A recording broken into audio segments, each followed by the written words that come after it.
Hello,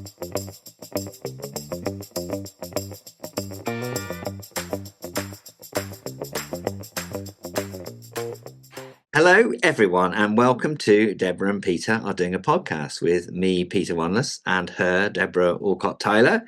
Hello, Deborah. Hi, Peter. How are you? I'm good, thank you. So I don't know if you've seen this craze that's taking place on social media where people have been putting up pictures of themselves from 10 years ago, 2016. And so I wondered about putting up a picture from 2016, but in my research I found a picture of you and me from 2014. Yeah, even longer. Yeah, and I think we should put that up because it'll show people that we haven't aged a bit. I wish not. But it's a funny picture, and I'm not quite sure. I'm wearing a badge with my name on it, in case I forget who I am. I think, whereas I can't see if you're doing the same thing, but I'm pretty sure it's from our famous party. Yeah. When we had a joint birthday party, and at that party, Wanless Jr. Took it upon himself to make a speech. I think because whenever we went anywhere, I always made a speech. So I think he felt it was my party or our party. So he should make a speech. And when he made the speech, he announced to everyone who was there, including a fair few people from the NSPCC, who I hadn't been working with for that long, that wherever I worked, I did a job for 5 years and then I moved on. So I think that was a bit of a shock to me, and it was certainly a shock to some of the NSPCC people who I think immediately thought the clock was ticking. But I thought that was topical because Steve Allman's just put something up about how long you should stay as a CEO, hasn't he? And this has been a topic which Jane Ide has been talking about and Kate Lee's been talking about. And anyway, what did you think about? Well, tell people what Steve said about you, which was he was extremely flattering about Debra and the fact that she is a magnificent leader who's been doing the same job forever. So how did you feel about that when you read it, and what is the secret to being a CEO for a very long time, and shouldn't you have moved on ages ago? Well, you say flattering, Peter. I say simply truthful. No, Steve's great. He's really funny. He messaged me a while ago and just said, he's been thinking about the topic of, length of service, how long you stay, and, would I mind sharing with him, sort of my story. And so I basically did, because I've been at DSC 25 years this year. This is in DSC's 50th year. Ironically, I've been here 25 years, so, or give or take a few months. And of course, that got us thinking, he wrote, his post was basically saying, there isn't a perfect time. It's not like the clock is automatically ticking. It's like that there's a set of things that you will know when it's time for you to go. And he asked me what mine was. And I said, well, the first thing is I've never thought of the chief exec job as a career. I fell into DSC.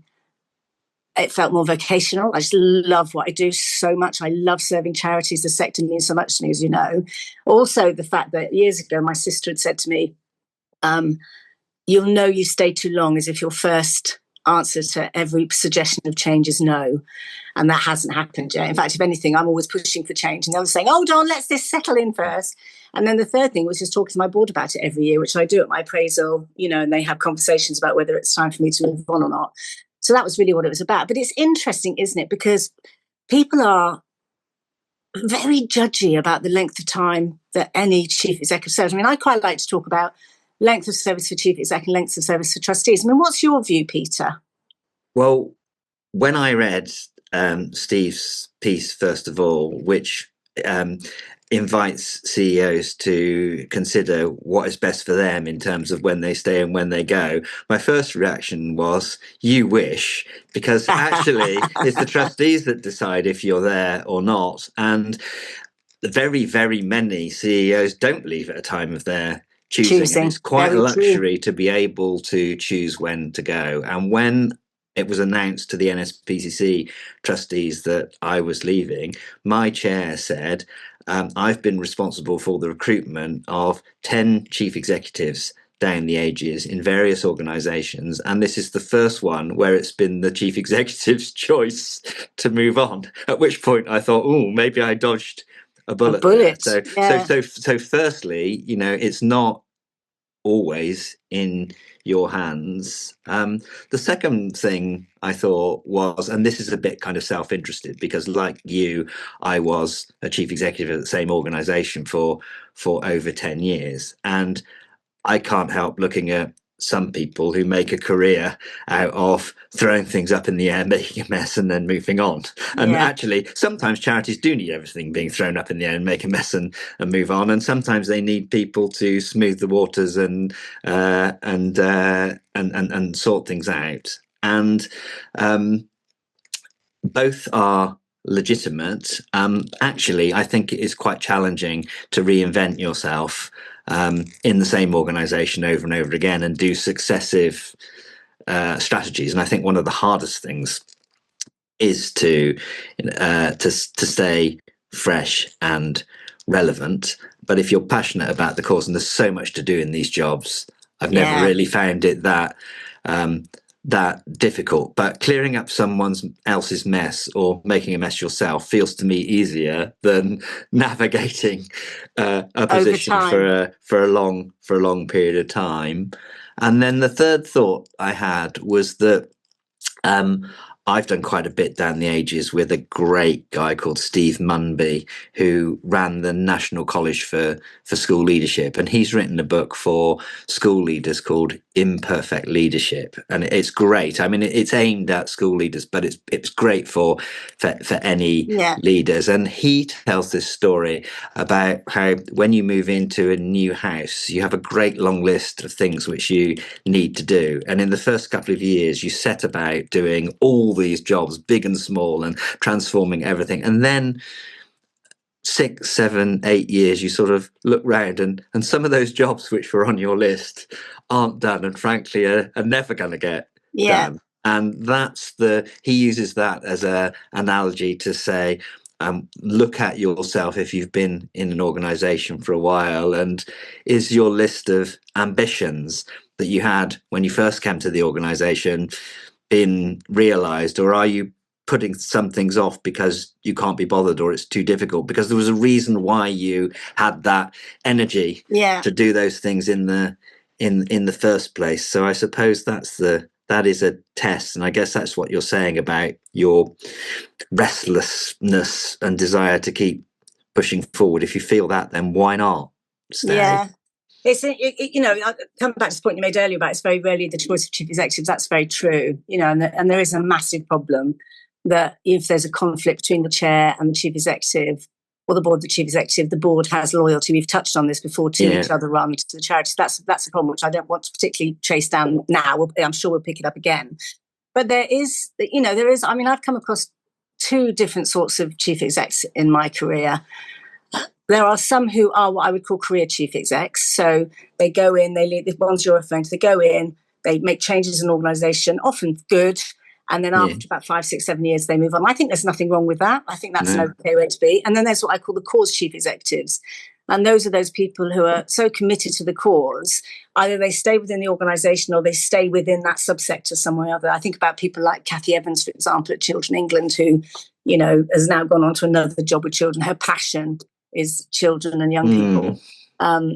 So I think it's very easy for us to sit on the outside and make judgments about it. And also, anybody not doing the job is always easy to criticise. Well, they've been there too long, they're stuck in the mud, without understanding all of the stuff that's gone around it. But actually, I think more than the length of service of chief executives, because most chief executives in our sector don't serve that long, is the honest truth. People who hang around for sort of 10 plus years are relatively rare. Quite a lot of that, at least that's my understanding, quite a lot of them move on quite quickly. But the real thing for me is about boards.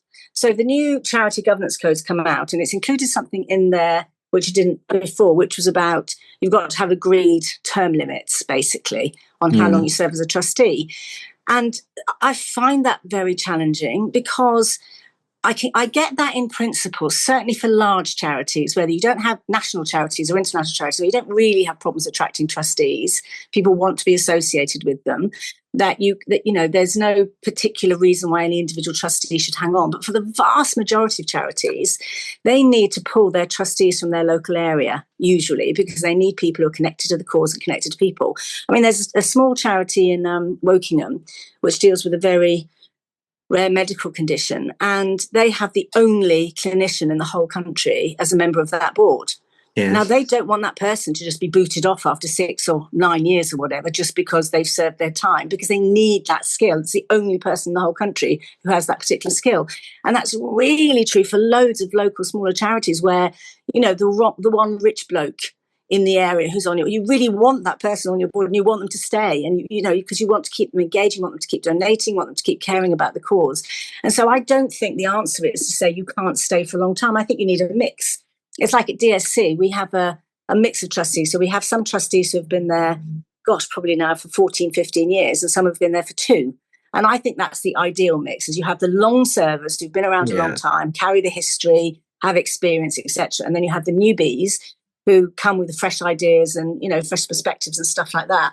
But to arbitrarily say you mustn't serve as a trustee for more than 6 to 9 years, I think is a mistake. I mean, I do get it, though, because there are also charities where the chief exec comes in and you can tell that there's a problem trustee who's been there for decades and really shouldn't be there. They're not helpful. They're dragging you back into the past, etc. So you've got to have a mechanism for getting rid of them. But I think that the method we have at DSC is we offer retirement to a third of our board every year. And so what happens is that our company section, our chair, will have a conversation with trustees who are up for retirement and say, do you still wish to serve? Are you happy still being on the board? Or do you want to take the opportunity to step down? Or brackets, this is a good opportunity for you to step down. So it's like a kind way of letting people go. And that way you have the flexibility to get people to leave when you need them to, because you can have the conversation, but also you're enabled to keep on those people that you desperately need. Yeah. So that's what I think about that. I think it's, they're not really thinking about the bigger picture and the challenge that faces particularly small and local trustees. Yeah, that makes a lot of sense. What is the problem that they're seeking to solve for? Because there are some challenges with trustees who have been in place so long that they regard it as an entitlement, and that you're working for them rather than you're working for the cause, for the charity. Or there's a way of doing things around here, and that's the way we do it, and that's the way it's always been done. This is another classic story from one of Steve Mumby's books, where the art is always done on a Wednesday afternoon, and the teachers want to do art at a different time of the week, and they're asked why it's done on Wednesday afternoon, and they're told, well, it's because of the routine which the caretaker has for cleaning the different bits of the school. So they go to the caretaker and say, how do you feel about art being on a Tuesday afternoon? And he says, well, I don't mind. Art can be whenever it wants. And they said, but we heard from others that it was because of the caretaker the art had to be done at this time. He said, oh, that was probably something which my predecessor put in place 5 years ago. So there are routines and habits and challenges which people who find it hard to see if they've been in place for a significant period. So you've got to guard against that, haven't you? You've got to guard against the cliques. We've talked about founder syndrome in the past. You've got to we had a conversation, I think it was probably only last week or the week before, where I was talking about this slightly, what I felt was quite a rigid rule that the England Cricket Board were saying about how many of the people on your board had to come from somewhere beyond the club itself. All these things are well-intentioned indicators of the value of diverse, energized, fresh thinking, balanced with knowledge and subject understanding, aren't they? But as soon as you make it a fixed thing, I mean, I think what I find really interesting is that trustees find it really difficult to let each other go, even if they're so clearly a trustee who really is a bloody pain in the backside and is a drain on all the resources, and everybody raises their eyes to heaven when that particular individual speaks. They find it very difficult to say, your time's up. It's like, because actually in reality, it's so much easier and cheaper to lose a trustee or a chair than it ever is a chief executive. I mean, I'm always gobsmacked because I always think, like, if you're looking at the value to the business, the charity, if you're actually looking at a good use of charitable funds and objectives, really, why would you spend a lot of money getting rid of a chief executive just because they're not getting on with a chief exec or a couple of board members? So much easier to get rid of the board members. In theory, in practice, of course, boards find it almost impossible to do. We've talked before about misplaced loyalties, I think last week or the week before, when trustees feel so loyal to each other that they, kind of feel like there's a sense of betrayal. And the reality is most boards know who the difficult trustees are. I mean, the chief exec is not the only person who thinks that XYZ is a complete dickhead. You know what I mean? You don't want to lose supporters either, do you? No. That's the thing. If you want that turnaround, if you want that change on the board, just because someone's no longer a trustee, ideally you still want them to be a huge supporter and associated with them, with the organisation somehow or other playing a part. So even if the person who is the one expert in the country or the one person in the village who knows and understands this, and there's a case for some turnover on the trustee board, what other roles and opportunities can you find? And this is difficult. I mean, I think getting people off the board at the NSPCC is reasonably straightforward. You make them an honorary member of council and you give them a piece of art that's been done by a child, and they'll be emotionally happy. But the danger is then they go off and stop their charitable efforts or their association with the charity and or worse, they go off really pissed off and complaining. So we spoke about the Oxfam situation. I can't remember if it was last week or the week before, and now there's this trustee who's publicly resigned and written and said, I didn't agree with it all. And so that's not a great way to lose a trustee, I don't think, somebody going off because they're livid with the rest of the organisation. But anyway, coming back to the original point is there is no perfect length of service. No. It's entirely context dependent. And I absolutely get why people think that some people have stayed on too long, but that's very much subjective opinion. People have said to me, you've been at DSC too long. And I'm like, don't you think you've been at DSC too long? And I'm like, well, do you think I've been here too long? And they might say yes. And I'm like, but based on what? What is it that makes you think I've been here too long? Just the length of time I've served? Or is there something about the service that DSC is providing and stuff like that? So I always think it's worth up when people say you've been here too long. It's always worth asking. Do you think it can help as a sort of shortcut to get more diversity on boards, rather than facing up to people and saying, well, there's too many people who look like you? You can say, well, actually, old man, you've had your 9 years and now we need some young women. I definitely think you can, but I think there's a way you can have those conversations which people aren't skilled at. Yeah. So I think we can have a general conversation on the board that's about, look at us. Where, I was telling a colleague about this the other day, still around about 70% of board trustees are white, relatively wealthy, heteronormative men. But they only make up about 35% of the population. So there's definitely overrepresentation on boards. But I think there's a way of saying that we're overrepresented here. Because I think we tend to talk about underrepresentation, but underrepresentation tends to make people really resistant, like you're trying to take my spot away. But when you talk about the real truth, it's not underrepresentation, it's overrepresentation. There are too many of us who look the same, sound the same, have similar backgrounds. And that's why we need to have a conversation about how could we, expand it. Yeah. But also most charities usually have enough room to take on people without having to get rid of people. And then what I found in my experience is people who've been around longer tend to go anyway because it seems like the right thing. But coming back to the conversation, it's perfectly, you can manage it to say, like, Peter, you've just been such a fantastic trustee, you really have. But we all agreed about overrepresentation.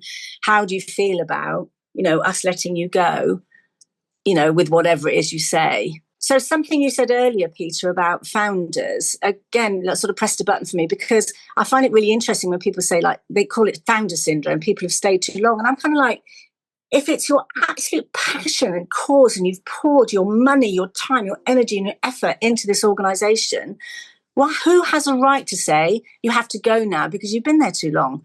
No. And actually it's interesting because people say there are founders who are stuck in the mud, won't change anything, get in the way. That's definitely true. But there are also people who aren't founders who come into an organisation who are stuck in the mud, won't move, are resistant. You know, it's like these blanket things about founder syndrome. It really pisses me off. Yes, there are some founders who get in the way of the progress of the charity, but there are far more who, if it wasn't for their energy, their connections, their money, their passion, you know, think about Esther at Childline, for example. You know, could you imagine anybody saying to Esther, back off, get away, this is nothing to do with you anymore? Well, you did. I had to. Well, yeah, but I never said to Esther, this is nothing to do with you anymore.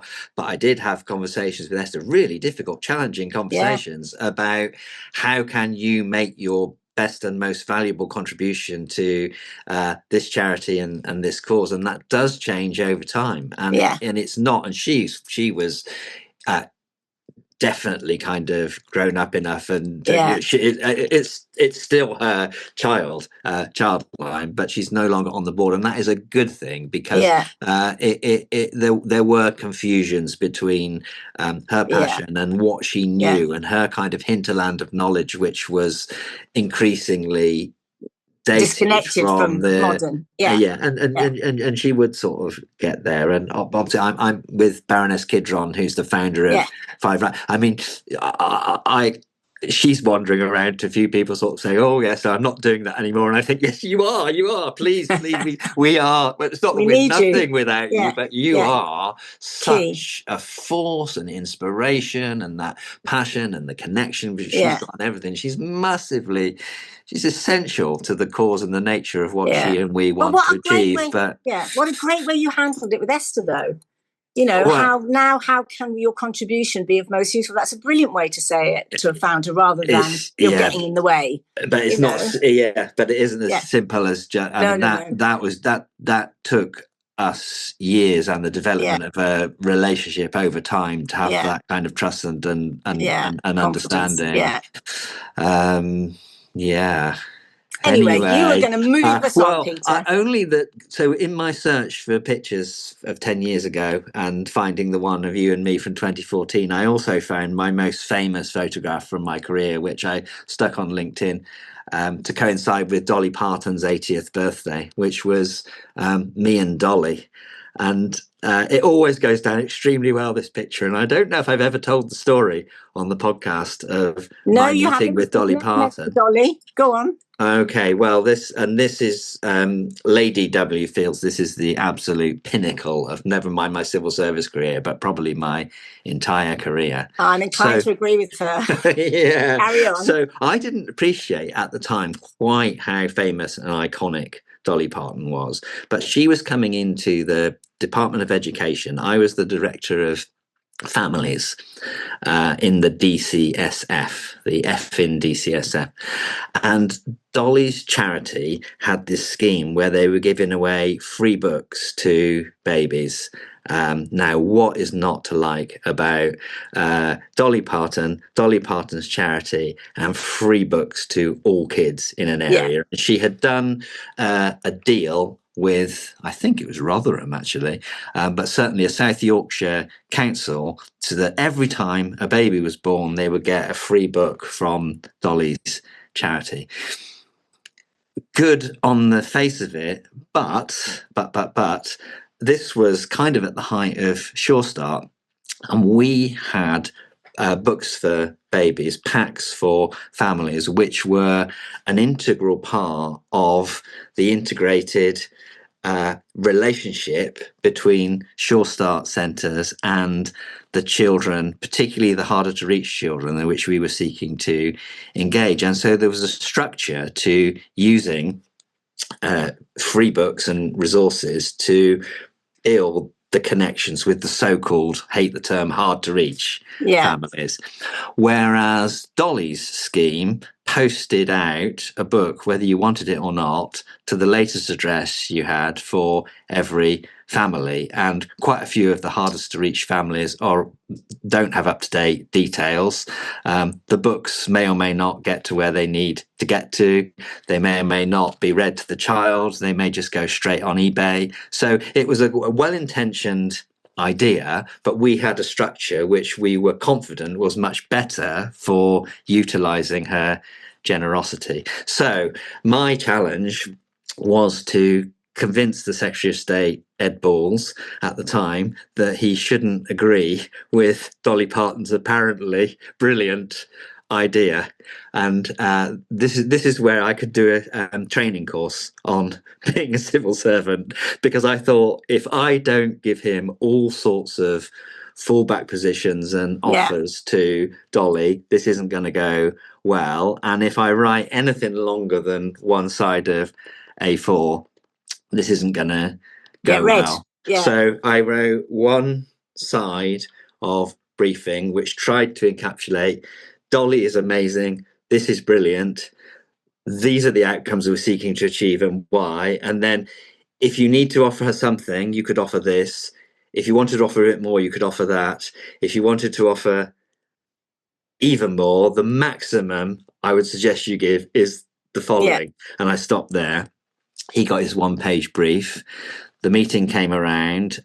Dolly was smuggled in through the security lift at the back of Sanctuary Buildings with two great big heavies, and arrived in the room looking amazing. Sat down next to rather than opposite Ed Balls. Put her arm on his arm and said, I've come to talk to you about books, Ed. And there's the two of them, the heavies in the background, a couple of Rotherham councillors, also heavies. David Bell, who's the permanent secretary, and me.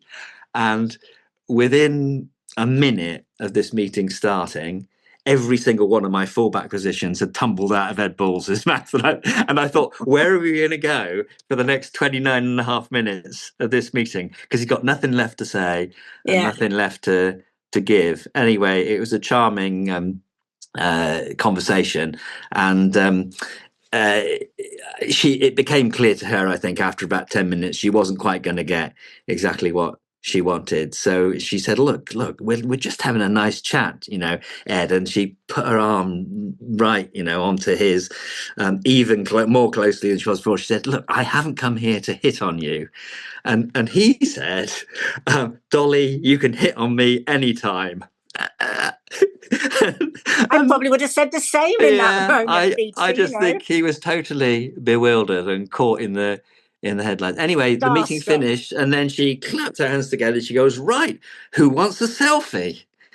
And this was in the days before you always had a selfie when you met anyone. So Ed Ball said, well, I'm sure the permanent secretary would very much like a selfie with you, Dolly. So there's a picture somewhere of David Bell and Dolly Parton. And then I queued up and I had my picture with her, and that's the one which I've published on LinkedIn, and it was my Facebook profile picture for years, and I tend to put it up every year on Dolly's birthday.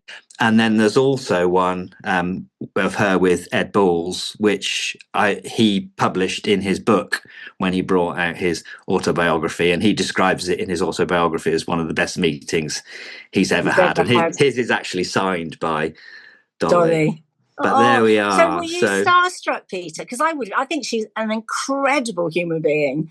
Were you starstruck by her? No, well, I'm more starstruck after the event and the experience of being in the same room with her than I was at the time. I underappreciated both her kind of hinterland of brilliance and her charisma. She's definitely one of the most charismatic people I've ever met and been in the room with. But I wouldn't put, there are other people I've been in the presence of, like Gorbachev, for example.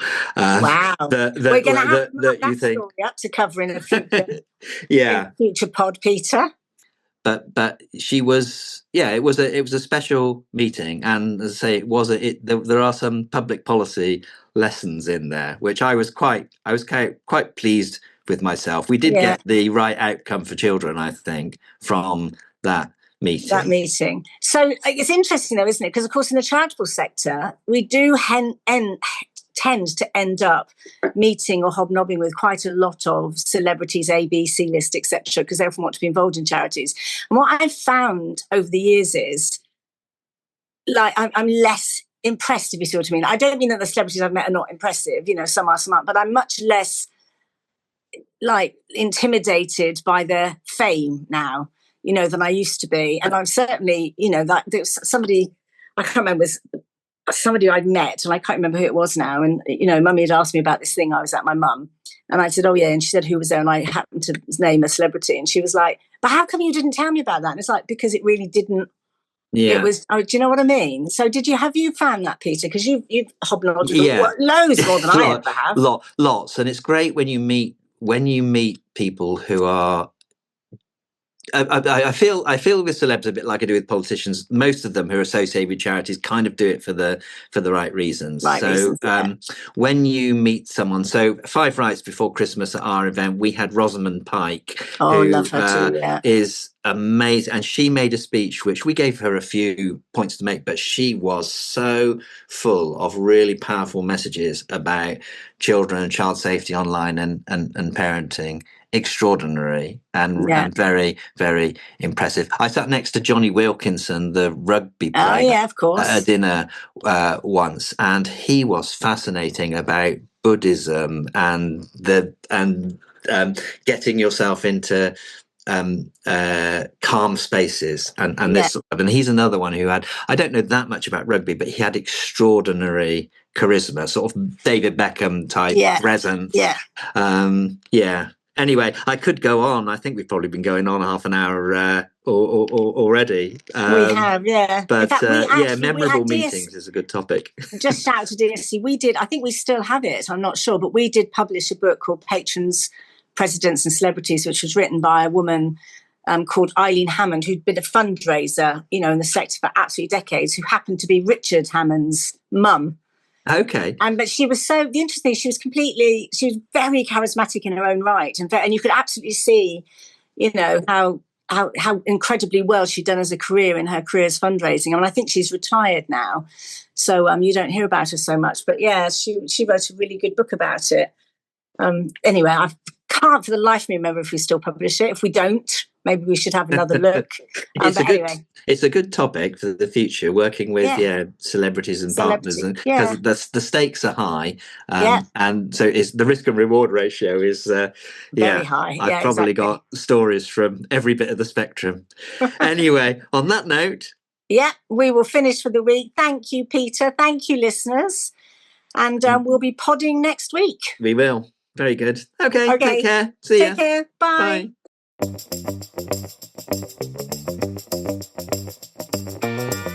Bye.